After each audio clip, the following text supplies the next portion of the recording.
You are looking at Julian's pronunciation guide, where we look at how to pronounce better some of the most mispronounced words in the world, like this other curious word. But how do you say what you're looking for today? Let's learn once and for all how to pronounce those two words, which are the noun and the corresponding related adjective. So let's break it down. Top word, the noun is pronounced philanthropy. Oh, sorry, actually philanthropy. Yes, that's the distinction, and many get it wrong. Philanthropy. Stress on the lan syllable, as you've heard. Philanthropy. The confusion comes because the adjective is pronounced as philanthropic. Alright?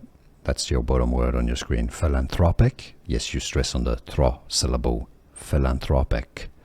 But the noun is philanthropy. Can you hear the difference? The lan is stress on philanthropy. The thro is stress at philanthropic. And now you know. Here are more videos on how to pronounce more confusing words and names too many mispronounced. Like this video if you found it useful. I appreciate your support. I'll see you soon, and thanks for watching.